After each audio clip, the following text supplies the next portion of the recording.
Grandma, last night, I heard Mum and Dad say that tonight.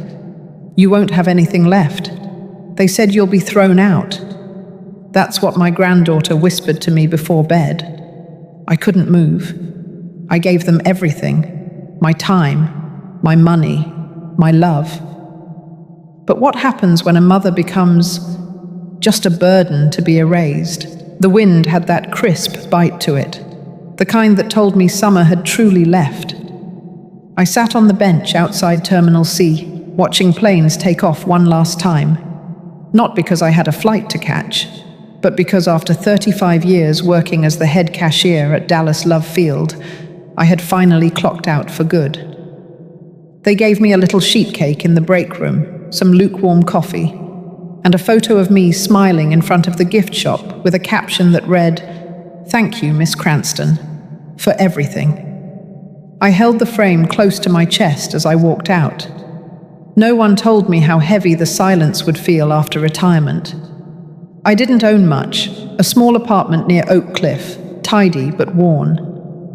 My husband, Harold, passed nearly 20 years ago. Derek was all I had left, my only child. And a few months ago, he'd said the words every lonely mother longs to hear. "Come live with us, Mum." He told me it was time to stop worrying about bills and groceries. He said Ivy, my granddaughter, missed me. Said Tasha, his wife, had been warming up to the idea of having me around. I believed him. I wanted to. I packed up my place in 2 days, gave away my sofa to the building manager's son, donated my slow cooker and most of my books. I kept only what mattered: Harold's military medals, a box of black and white photos, a warm shawl Ivy had picked out for me one Christmas, and a wooden jewelry box I'd had since I was 16. I moved in with Derek's family on a quiet street just outside Garland. The house was bigger than I expected. Open kitchen, big windows, beige furniture that all looked the same. There was a guest room upstairs, meant for me, but Tasha had turned it into a mini office, so they set me up in the converted laundry room downstairs. A twin bed, no closet, and a window that barely opened. But I didn't complain. I told myself this was just an adjustment. That first week, Ivy curled up next to me every night after dinner. She was 10, all knees and big brown eyes. She told me about her school, her dreams of being an architect, her favorite YouTube show about squirrels that solve mysteries. Her laugh filled that cold little room in a way that made it feel like home. And I told myself, over and over, this was the right decision. I was close to family, I wasn't alone. I had a place again. But even then, little things felt off. Tasha never looked me in the eye. She spoke to me like I was a temporary guest. There was always this pause in her voice, like she was trying not to say something. And Derek, my boy who used to hold my hand during storms, had become distant, cold. "Work," he said. "Always work." Still, I told myself they just needed time, that I needed time. Families adjust. One night I made meatloaf. Ivy loved it. Tasha pushed it around her plate and ordered takeout. Derek didn't even come home for dinner. That was the night I sat outside in the backyard after cleaning the dishes, listening to the wind rustle through the trees, wondering if I had made a mistake. But I still smiled when Ivy ran out to hug me goodnight. I still believed there was love here, somewhere under all the quiet. I didn't know then that what waited for me was not adjustment, it was erasure. And if you've ever been through something like that, if someone made you feel like a guest in your own family, then maybe you already know what came next. It started with the milk. I reached into the fridge one morning and saw a small sticky note stuck to the gallon. It read, "For cereal only, please ask before using." I stood there in my thin robe, the cold air brushing my knees, staring at those 6 words like they were written in another language. Ivy's cereal sat untouched in the pantry. No one was awake yet. I closed the fridge without pouring myself a cup of coffee. That same day, I noticed my pillowcase had been changed. It wasn't mine. The soft cotton floral one I'd brought with me was gone, replaced with a scratchy hotel white cover. When I asked Tasha casually if the laundry had been done, she said without looking up, "Oh, we're simplifying linens. Keeps things consistent." Her voice had no edge, but also no warmth, just clipped and clean. I let it go. But then, a few days later, I saw my name listed in a note on the family's dry erase board by the fridge. The list read, "Trash bins, Eloise. Guest bathroom, Eloise. Mail, Derek. Dishes, rotate." My name was not on the rotation. It was fixed, assigned. I ran my fingers over the ink, then erased it. That evening, it reappeared in darker marker. I had worked my entire life, woke at 5 for decades, paid every bill, never once asked Derek for a thing, not even when Harold passed and I was left with 2 mortgages and a leaking water heater. Now I was being scheduled like a cleaning lady, but I didn't say anything. It felt petty. I was in their house, after all. At least Ivy still came to sit with me at night. That was my lifeline. Every evening, she'd sneak into my tiny room with a flashlight and a book. She whispered stories about school projects, playground drama, and once, a pretend business she wanted to start called Ivy's Sky Houses, with tiny homes suspended in trees. She reminded me of Harold, quiet but dreaming big. Then came the incident with the medicine. One evening, I walked into the kitchen just as Tasha was talking on the phone. She didn't hear me at first. I heard her say, "Yes, but she forgot the stove again. I don't think she's fully there anymore. Derek and I are trying to figure out long-term care options." My throat closed up. I hadn't forgotten the stove. I had turned the burner off when Ivy came in needing help with her backpack zipper. I had even gone back to check. Twice. I backed away slowly and didn't say a word. That weekend, a man came to the house. Tasha said he was an insurance advisor doing a policy update. She asked if I could provide my social security number and date of birth for household safety paperwork. I didn't like the tone. Something in me knew not to give it. I told her I'd prefer to speak to him directly before sharing anything. She smiled, then never brought it up again. But my gut stayed twisted for days. A few mornings later, I overheard Derek in the hallway telling Ivy to knock before going into my room. "Just to be safe," he said. Safe from what? I wondered. From the woman who'd rocked him to sleep through every fever and flu. From the grandmother who'd saved coins in a jar for Ivy's school trip last year. Then there was the night Ivy didn't come in. I waited, book open on my lap, lights dimmed. Nothing. No knock, no whispers. I heard laughter upstairs. She was watching a movie with her parents, a silly thing to be hurt by, maybe. But that small absence made the silence in my room feel unbearable. The next day, I tried baking banana bread. It was always Ivy's favorite. The smell used to bring her running. But now, she didn't come down. When I offered a slice at dinner, Tasha said Ivy had already brushed her teeth. Derek didn't even look up. The loaf sat untouched for 2 days. It wasn't one big blow that told me something had shifted. It was 100 paper cuts, a dozen small moments that made me feel like I was slowly disappearing, like I was becoming more of a fixture than a person, like my presence was something to manage, not something to treasure. I caught myself forgetting things, not because my memory failed me, but because I stopped trusting it. When people around you insist on rewriting your actions, your mind starts to bend. I found myself apologizing for walking into rooms, for using the last of the paper towels, for asking what time dinner was, Things I never used to apologize for. Things that didn't need apologies.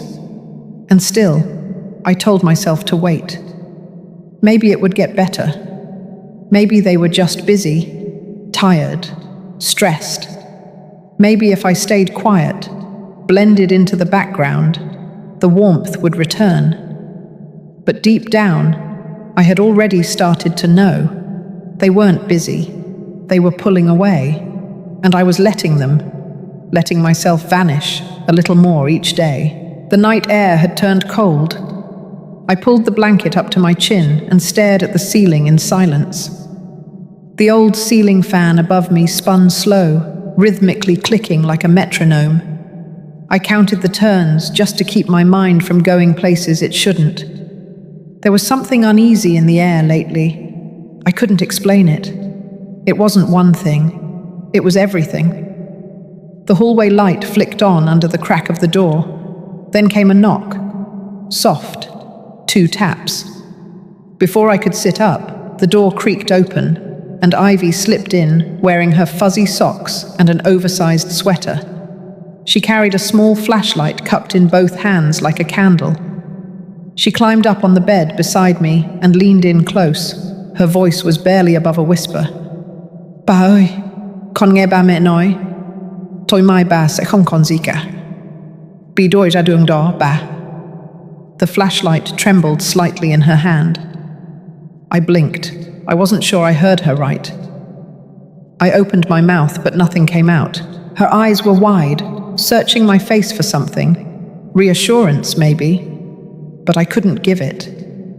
She looked down and continued. Ho, nói ba qua ra. Họ nói ba không nên ở đây nữa.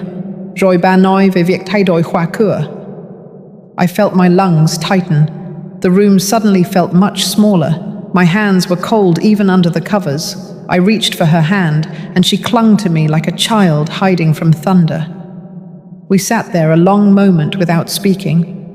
Then she pulled something from her sweater pocket, a small plastic flash drive. She placed it on my nightstand and whispered again. Con đã ghi lại. Không biết có giúp được gì không, nhưng con không muốn họ làm vậy với ba. Then she hugged me tight, kissed my cheek, and tiptoed back out the door. I sat frozen. My body didn't move for minutes. Just my mind, spinning, reeling. I stared at the flash drive. I didn't want to touch it, didn't want to believe it held anything more than nonsense. Children hear things wrong all the time. Twist words, misunderstand. But Ivy was a smart girl, and she looked scared. That night I didn't sleep. I woke up before the sun and went through the kitchen like usual, pretending everything was fine. Tasha was already there in her pressed yoga pants and perfect ponytail, stirring her coffee with that same metallic clink. Derek came down a few minutes later and kissed the top of her head, murmuring something about his 10 o'clock call. Ivy didn't come down. At breakfast, I watched them. Every movement, every glance. I studied Derek's face like it was a stranger's. For the first time, I noticed the lines on his forehead weren't from stress. They were from calculation. That afternoon, I searched my room. My bank folder was missing. I kept it in the bottom drawer of the small white dresser, always tucked beneath my church sweater. It wasn't there. I pulled every drawer out, checked under the bed, behind the curtain rod. Nothing. Then I opened the closet and noticed something else. My lockbox, the one Harold and I used to keep our marriage certificate, the life insurance policies, and our small stash of emergency cash, had been opened. I never left it open. I never left it unlocked. But the latch hung open like someone had taken a crowbar to it. There were papers inside, but not the ones I remembered. The insurance folder was gone. The birth certificates.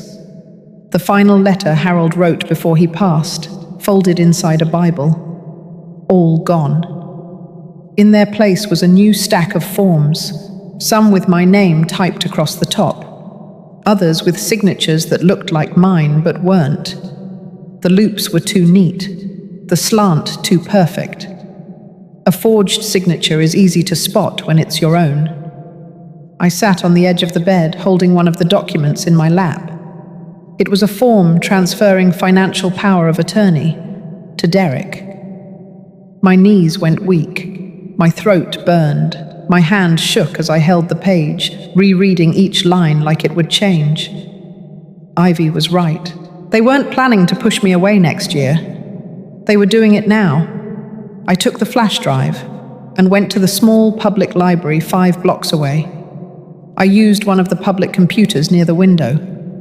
My hands hovered over the mouse before I clicked the file. The audio began mid-sentence. It was Derek's voice. Calm, cold. She won't even notice if it's gone. I already had the lawyer draft it. If we do it after dinner, she'll be tired, maybe even confused. Then Tasha's voice, crisp like glass. Good. I told the real estate guy to come Friday. Once she's out, we can lock the house and say she wandered off again. My stomach turned.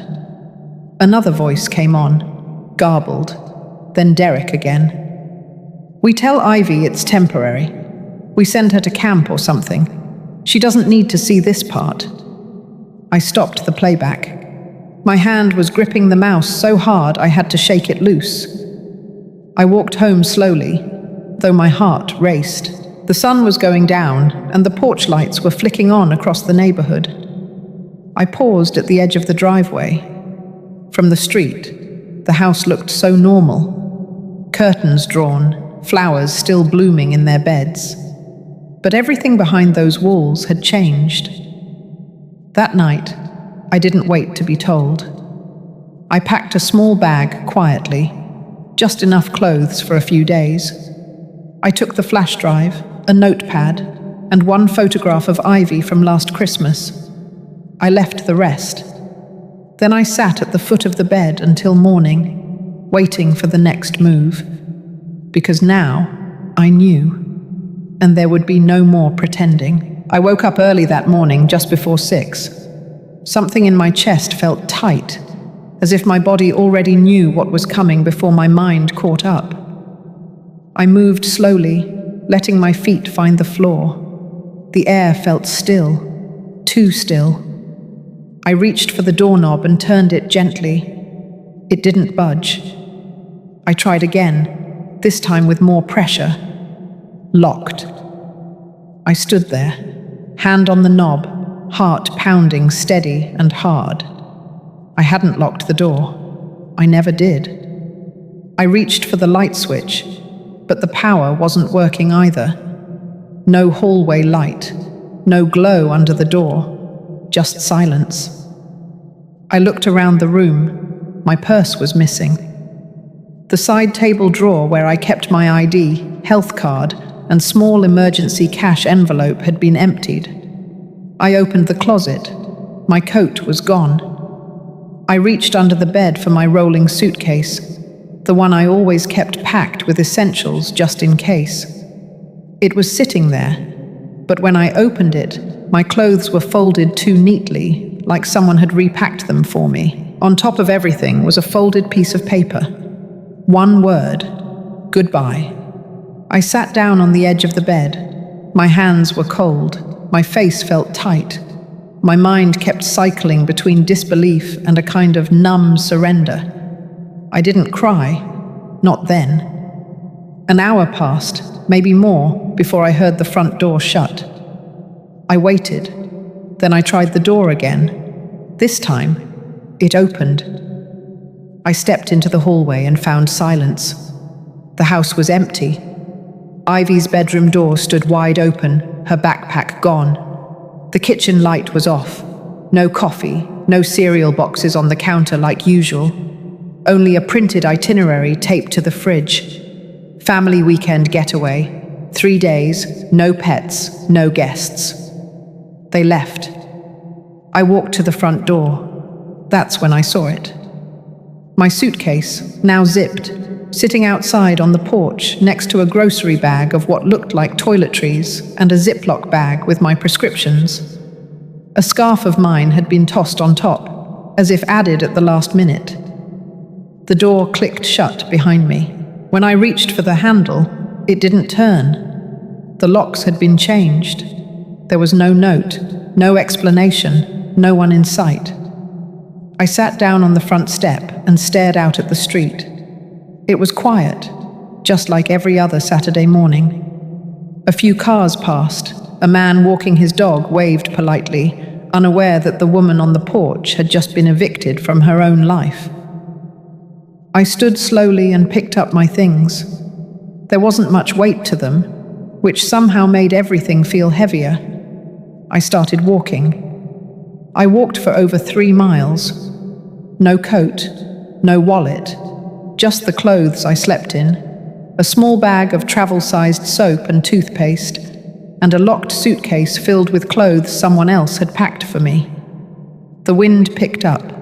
A cold front had rolled in overnight, and the air bit at my skin. I held the scarf over my chest, gripping it closed with one hand, while dragging the suitcase behind me. I passed rows of houses, some with pumpkins still on the porch, others already decorated for Christmas.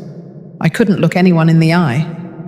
By the time I reached the old gas station near the edge of the airport grounds, I was shivering. The man behind the counter was new, didn't recognize me.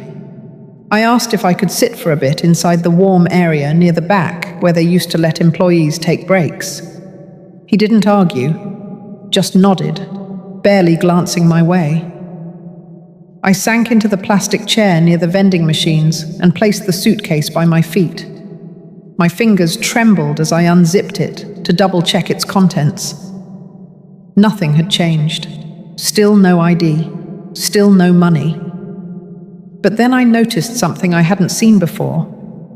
Stuffed in one of the side pockets, folded in a worn, zippered pouch, was a small wooden box. I opened it slowly. Inside were a few official papers, my old marriage license, a copy of my birth certificate, and a flash drive tucked into a paper envelope labeled in Ivy's handwriting, "Play this when alone." I stared at it for a long time. The lettering was shaky, but unmistakably hers. I didn't have a laptop or phone to check it. Not yet.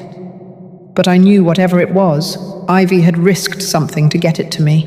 Something important. Something dangerous. I sat back and closed my eyes. My legs ached. My chest was tight. But for the first time in days, I felt a thread of clarity begin to form. They wanted me gone. They had planned this, but Ivy had not given up on me, and neither would I. The back of the gas station was quiet, except for the occasional hum of the soda machine beside me. I sat there, gripping the small wooden box in my lap, tracing the edges with my thumb. Ivy's handwriting on the envelope tucked inside stayed burned into my memory. Play this when alone. I didn't have the tools to listen to it. No laptop, no phone, nothing. But I knew someone who might help. I opened the papers inside the box more carefully now. My marriage license from 1972, a notarized copy of my birth certificate, a paper from the county courthouse listing an old joint savings account I had opened with Gerald, my late husband. And tucked behind everything was a letter of amendment from a decade ago, when Gerald had added a survivorship clause, naming me as the beneficiary to our remaining estate. I had completely forgotten about it. It was sealed in plastic, and still had the county clerk's stamp on it. I had no idea how Ivy had gotten her hands on it, but I was beginning to understand why she had warned me. I packed the contents back into the box and zipped it inside my suitcase again. My legs were sore, but I stood and thanked the young man behind the counter, who barely looked up. I stepped back into the cold. There was only one person I could think to go to: Meredith. She lived in the complex across from the train tracks, about 2 miles west.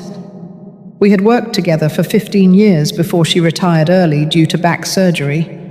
We hadn't spoken in almost a year, not since she moved in with her sister for a while. but I remembered the unit number, and I remembered her kindness. I walked the full distance, dragging the suitcase behind me, stopping only once to drink from a park fountain. It was nearly noon when I rang the buzzer. Her sister answered, wary and unsure. When I said my name, she paused for a long beat before the door buzzed open. Meredith came to the hallway in a robe and slippers, leaning on a cane but still sharp-eyed. Her face softened as soon as she saw me. "I was hoping you'd come." She led me inside, fixed me a warm cup of tea, and sat beside me while I told her everything I could in the simplest terms. She didn't interrupt, just listened. When I showed her the box, her face changed.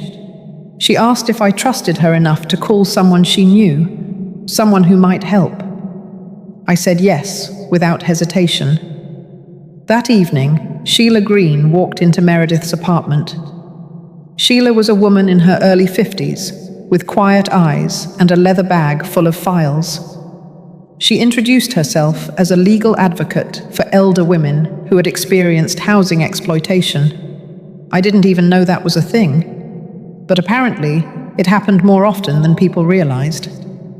She reviewed every paper in the box, slowly, carefully, like someone handling old glass. Then she pulled out a small silver laptop, connected the flash drive, and pressed play. It was a recording. The audio wasn't crystal clear, but the voices were unmistakable. Derek's voice came first, casual and calculated. "She doesn't check the accounts anymore. I already signed the transfer papers. As long as we get her to the doctor, we can get the form certified." Then Tasha, her voice quieter but sharper. "And once the mental competency report is in, she's out. We can lock the doors, change the codes. It'll be clean." There was a pause. "Ivy's suspicious," Tasha said. "She asked why Grandma's room doesn't get Wi-Fi anymore." Derek laughed. "She'll forget. She's a kid." That was the end of the file. I didn't say anything for a long time. Just sat there, staring at my reflection in the black screen of the laptop after it went still. Meredith rubbed my shoulder. Sheila looked at me carefully. "I don't want to sue them," I said. "I don't want revenge." Sheila nodded. "Then let's build something instead." The next morning, we filed a notice with the county registrar to place a temporary hold on all property transfers tied to the old estate. Sheila did it pro bono. She also began preparing a public complaint, not for court, but for city council and local news outlets. Not to punish Derek and Tasha, but to make a larger point. Later that week, Sheila and I visited a local women's resource centre, where she introduced me to the concept of community housing trusts for elder women. That night I couldn't sleep. I kept going over the sound of my son's voice on that recording. So familiar, so distant, a son I had raised, a son I had trusted, but somehow the thing that hurt more was the way Tasha had spoken about me. Like I wasn't even a person, like I was an obstacle, something in their way. But Ivy had seen me, she had heard them, and instead of looking away, she had done something. I held that truth close. They had tried to erase me, quietly, methodically, but I wasn't gone, and I wasn't alone. I still had my name, I still had my voice, and I was just beginning to use it. The next morning, Meredith made me scrambled eggs and toast. I hadn't eaten a real breakfast in days. She didn't hover. She just set the plate down with a gentle pat on my shoulder and poured me some coffee. I remember staring at the steam rising from the mug, wondering how something as small as a hot drink could bring such comfort. Sheila returned by mid-morning. She had a printout of the estate freeze documents and a new plan on the table. We would file a formal property protection order based on elder coercion and medical fraud. She explained it calmly, like she had done it before. Not once did she treat me like a helpless old woman. But that wasn't the most important thing she brought. She introduced me to a group of women, some in person, some through video call, who had gone through the same thing. Women who had been pushed out of homes they helped build. Women whose names had been quietly removed from bank accounts and wills. They called themselves the Quiet Daughters. It started as a support group, but now it was a legal advocacy network for women over 60 who had been displaced by their own families. I sat on Meredith's couch, listening to women from different corners of Texas share their stories. One was a retired librarian from El Paso. Another had been a music teacher in Houston. All of them had been silenced in one way or another, and yet none of them gave up. When it was my turn to speak, my voice trembled. I told them about Derek and Tasha, about Ivy's whisper, about the box and the recording. When I finished, there was silence on the line. Not pity, not shock, just knowing. That same day, Sheila invited me to join a larger idea, something long-term. She showed me the concept plans for a project she had dreamed of for years, but never had the funding or personal story strong enough to bring to light. A housing trust for women like us. She wanted to build transitional housing that was safe, legally protected, and most importantly, dignified. A place where women weren't just rescued, but rebuilt. "You could be the face of it," she said, softly but directly. "You've lived it, and you still have your legal rights. The land is in your name. The story is yours." At first, I resisted. I didn't want to become some kind of symbol. I just wanted peace. A place to sleep without fear of locks changing behind me. But that night, lying in the guest room Meredith had cleared out for me, I kept thinking about Ivy. Her tiny fingers pushing that USB into the box. Her voice in the dark saying, "They're going to put you out, Grandma." What would she remember if I stayed quiet? That silence was safer? That love meant letting people erase you? No. So the next morning, I said yes. Sheila moved quickly.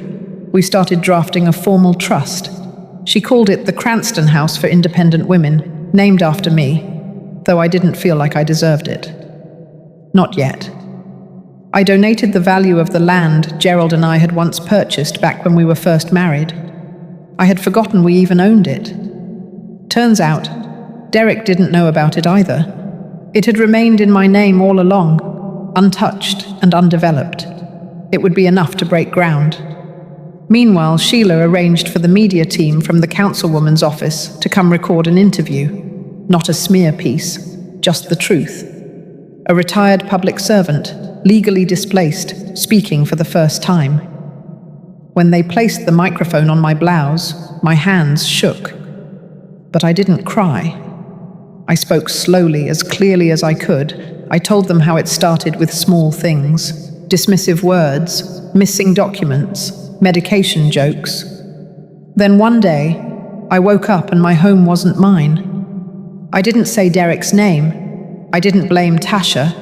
I just said, "Sometimes the people you trust the most stop seeing you as a person.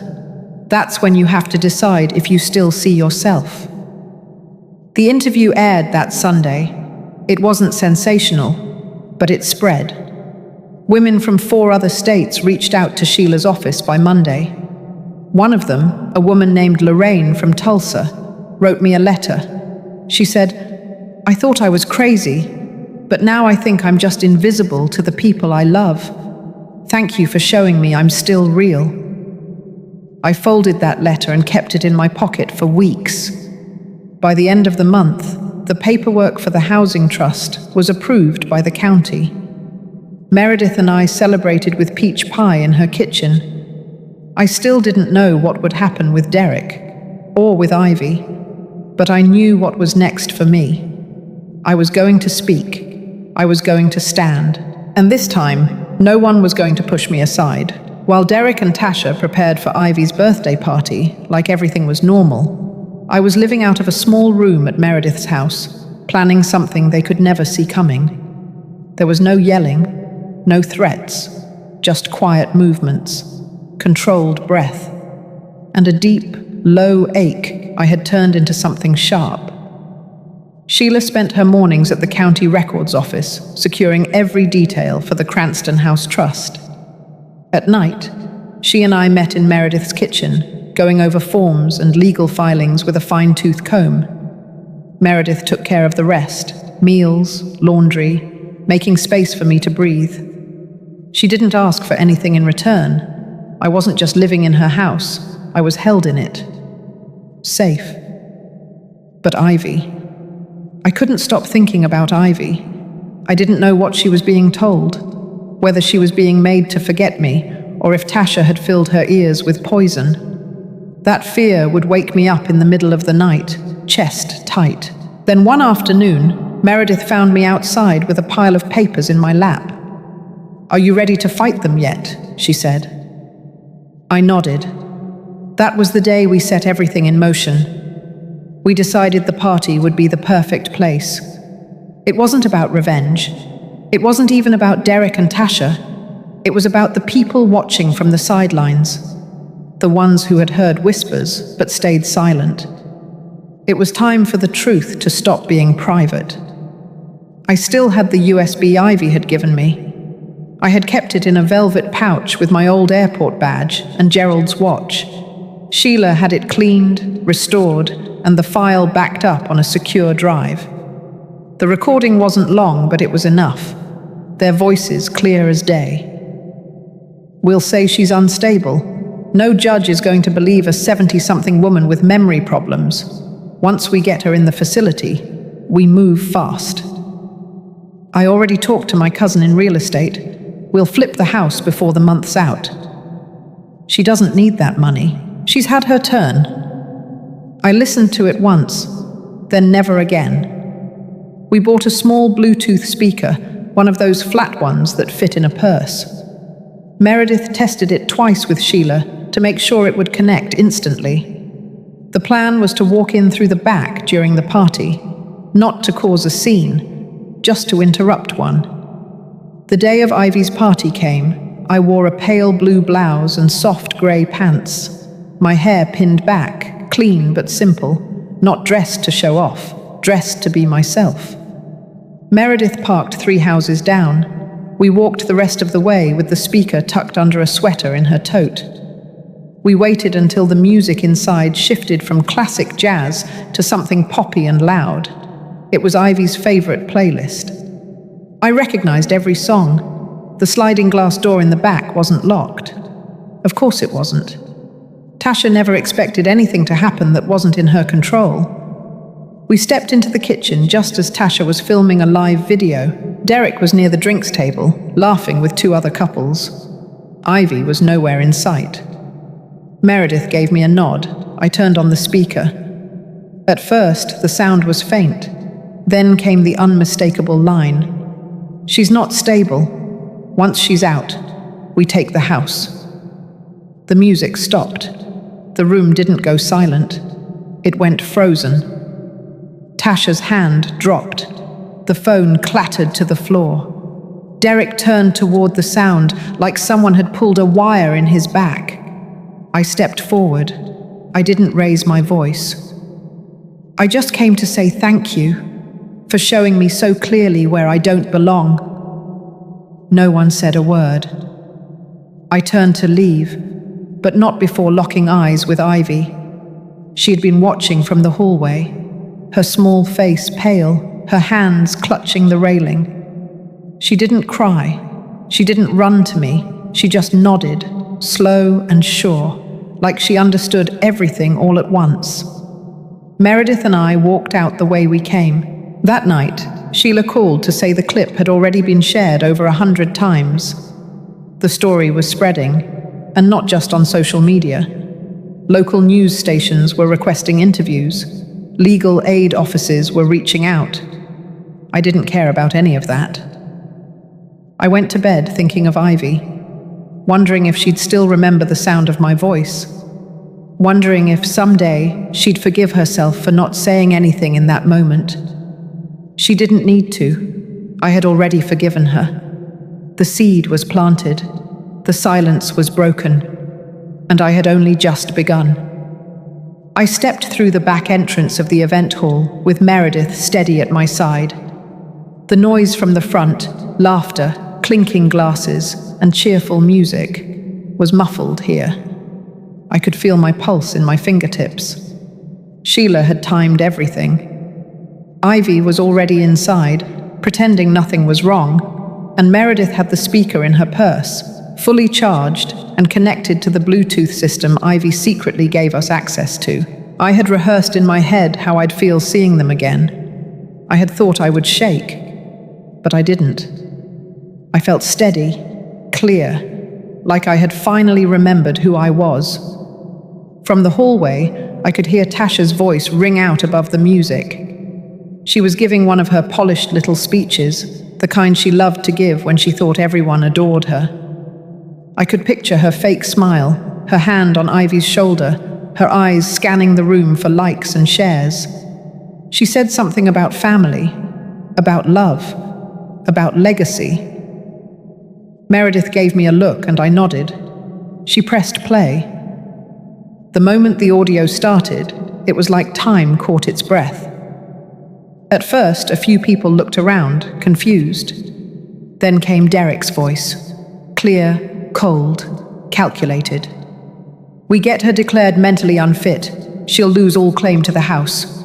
The bank paperwork's already in. She won't even realize until she's gone." A hush fell. The party music stopped. No one spoke. Then Tasha's voice, unmistakable, smooth and sharp. "I told you, get her out before the end of the month. The neighbors think she's confused already. Use that." I walked into the room. I didn't raise my voice. I didn't accuse. I simply walked forward, past the shocked faces of their friends, past Tasha's frozen smile, past Derek's pale expression. I looked directly at Ivy, who met my eyes with quiet courage.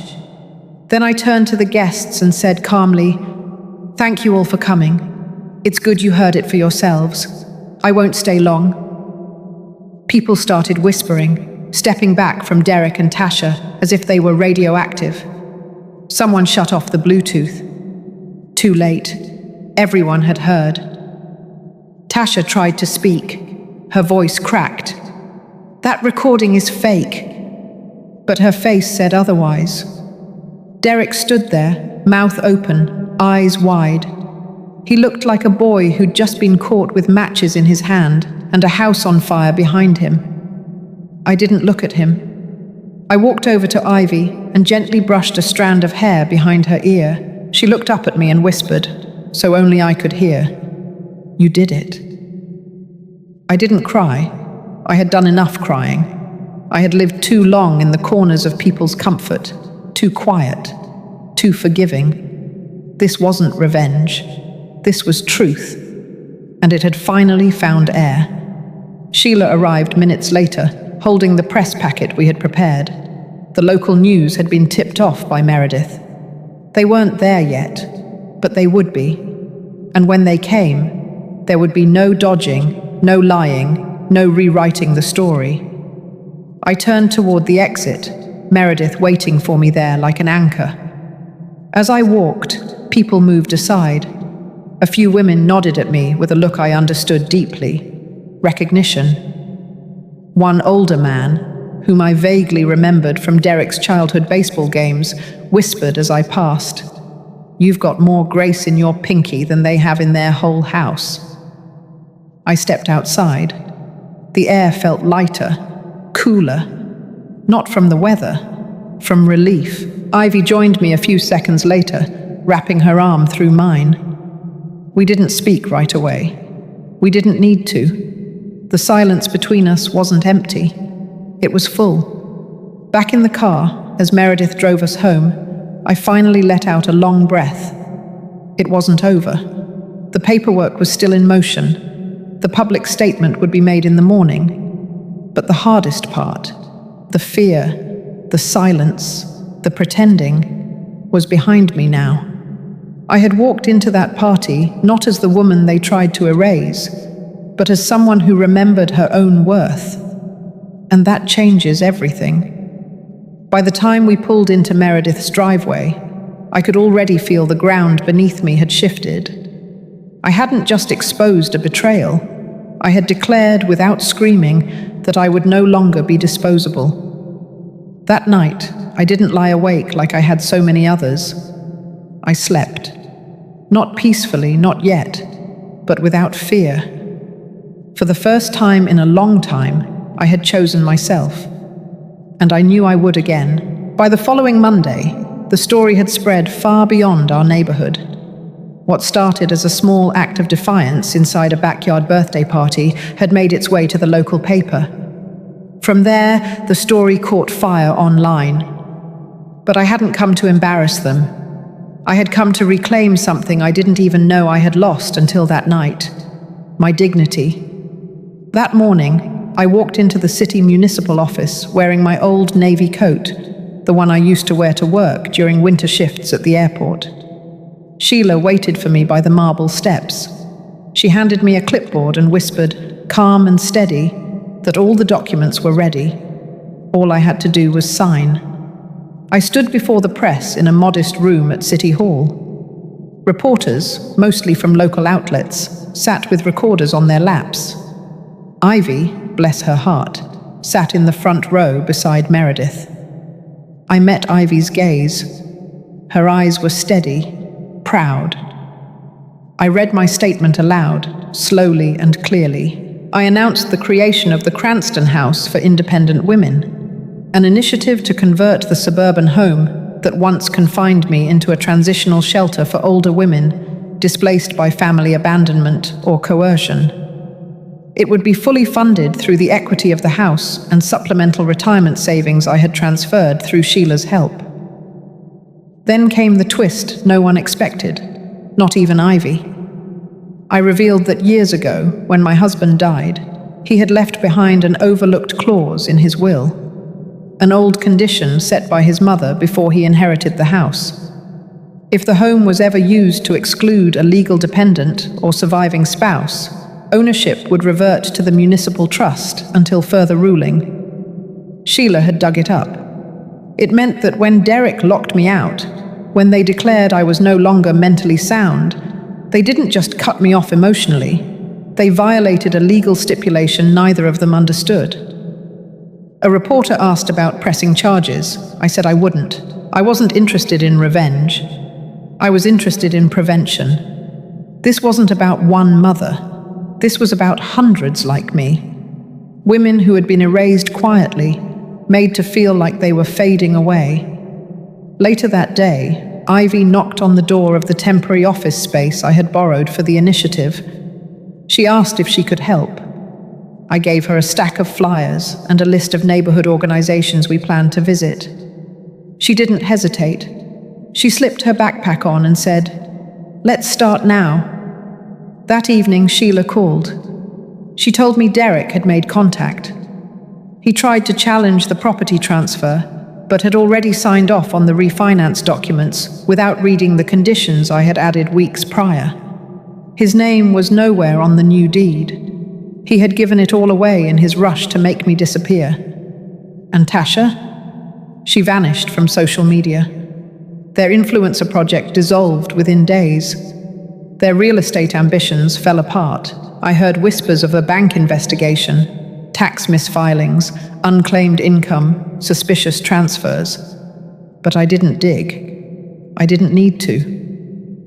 That night, I sat on the porch with Ivy. We didn't speak for a while. The air smelled like cedar mulch and warm brick. Finally, she looked up and asked if she could invite her friend Monica to volunteer too. I said yes. There, under the porch light, she told me she had recorded the night they planned to take me out of the house. She had hidden her phone under the hallway table and saved the file without knowing why. She said she hadn't planned to show me, but when she heard Tasha lie about me during the party, something inside her snapped. I didn't cry. I reached over and held her hand. I told her she had done more than protect me. She had reminded me that even when people break your heart, The truth can still come back home. And when it does, it doesn't need to shout.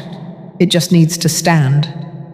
That was the night the Cranston house began. Not with press conferences, not with lawsuits, but with a girl slipping a file into a wooden box and a woman deciding she had stayed silent long enough. Within a week of the press conference, the ripple effects had reached further than I imagined. Derek's name began to circulate not just in whispers, but in legal notices. The IRS flagged his filings. Someone from the city clerk's office tipped off the audit department.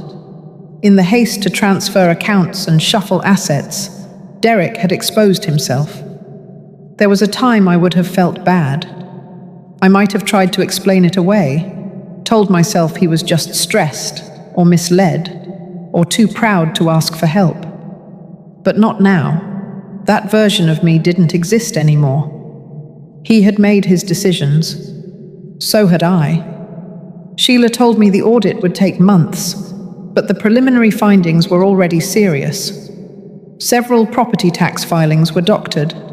Funds had been funneled through an LLC that technically didn't exist anymore. Tasha's influencer income, it turned out, had never been declared properly. Now both of them were facing not just fines, but a formal investigation. Meanwhile, Cranston House was quietly gaining momentum. Meredith organized donation drives through her church network. A small group of retired women began meeting weekly in our converted living room space. We didn't talk about loss, not always. Sometimes we just sat together and shared tea in silence. Other times, stories spilled out like old letters pulled from boxes. Women who had been abandoned, gaslit, stripped of their voice. And yet they were still standing. Ivy began spending more time at the house than at home. One evening I found her asleep on the couch, papers scattered all over her lap. She was helping Sheila's team organize a resource map for senior housing programs. I covered her with a quilt and sat beside her for a moment, listening to the soft sound of her breathing. A child should never have to choose between her parents and her conscience. But Ivy had. And she had done it with quiet strength that humbled me. A few days later, she asked if she could stay with me for a while. She didn't say much. She didn't need to. I made up the guest room and left the door open. Derek showed up the next morning. He didn't knock. He just stood by the mailbox, arms crossed, eyes red. For a second, I saw the boy he used to be. The one who wore a brown corduroy jacket to school and held my hand on cold mornings.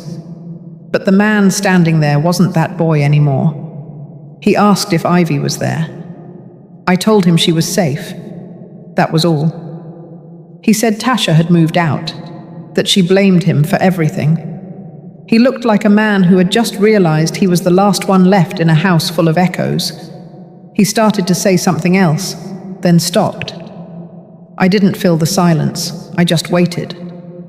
Finally, he said he was sorry, not for what he did, but that it had come to this, that I had chosen a public stage instead of calling him first.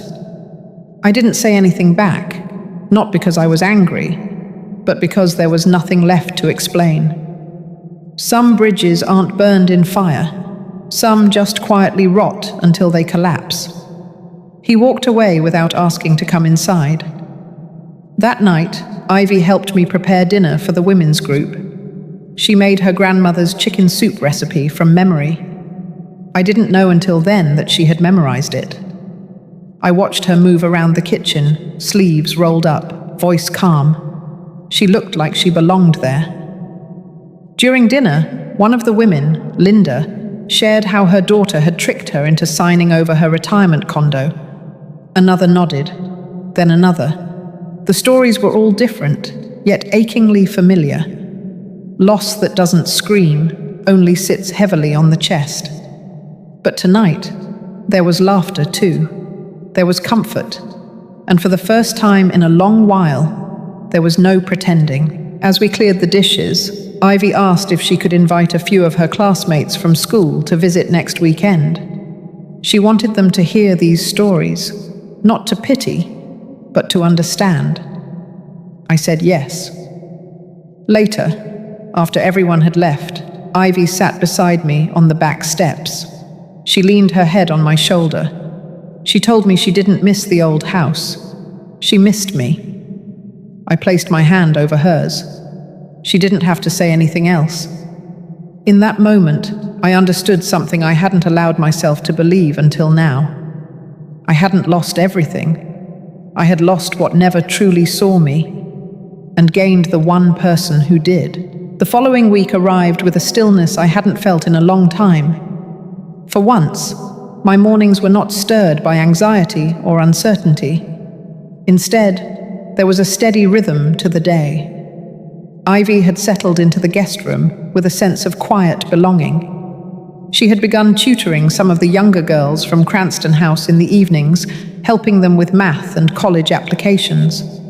She was no longer a visitor. She was part of the place. But change, even when it's right, comes with its own ache. I received a letter from the court regarding Derek's financial misconduct. The language was cold, clinical. They were recommending charges based on falsified filings and misuse of foundation funds. The letter was addressed to me only because some of the paperwork still had my name listed from the original family trust. Reading it, I felt no satisfaction, only grief. Not the kind that brings tears, the kind that settles behind your eyes and stays there. That night, I sat on the porch after everyone had gone to bed. The wind rustled through the trees in the backyard, soft and familiar. I thought about Derek's face the last time I saw him. Lost, but still too proud to say the truth out loud. And I wondered how someone could be raised by your hands, under your roof, and still grow into a stranger. The next day, Sheila called. She said something had arrived at her office that I needed to see in person. When I arrived, she handed me a small box with a note clipped to it. The handwriting was Derek's. Inside was the pocket knife I gave him when he turned 13. A note said only this: "I should have carried this better." I closed the box slowly, no apology, but something close, not closure, but maybe a crack in the wall. Back at Cranston House, a local reporter asked if she could profile the women and the program. I declined the interview, but I agreed to let her sit in during one of the weekly gatherings, provided she remained a silent observer. She came. She sat in the corner of the room while women told stories of being silenced, dismissed, discarded. She cried without making a sound. Afterward, she sent me a thank you card. No article. Just words about how she saw her mother differently now.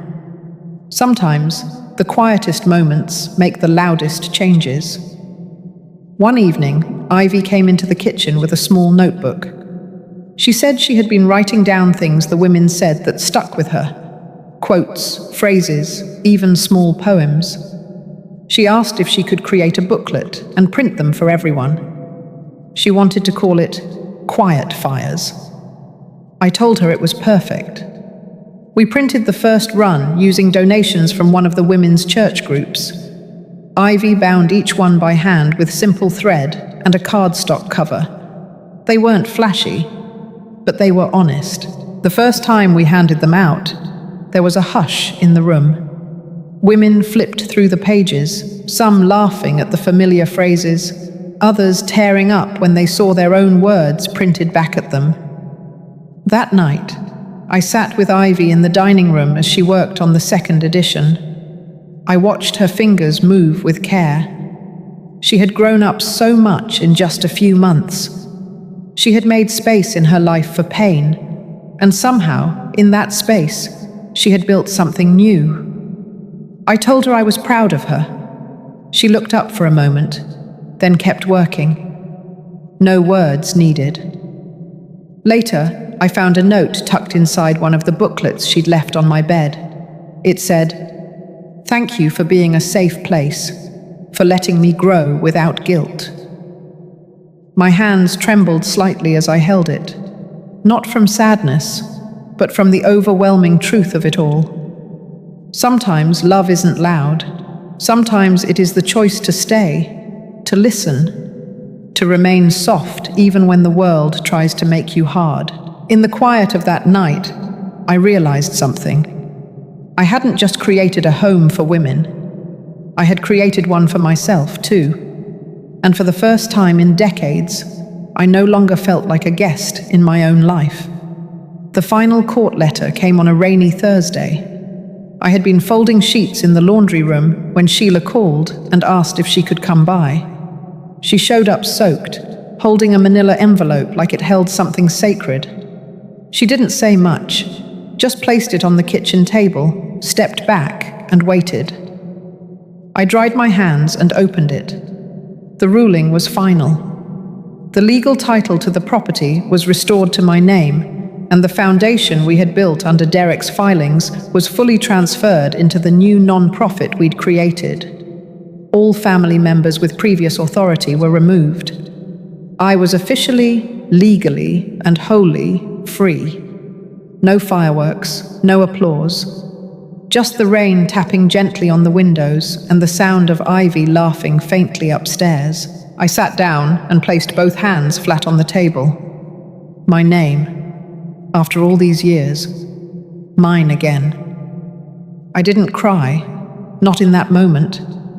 The tears had come in so many other forms along the way. I just let the silence soak in, like warm sunlight after a bitter winter.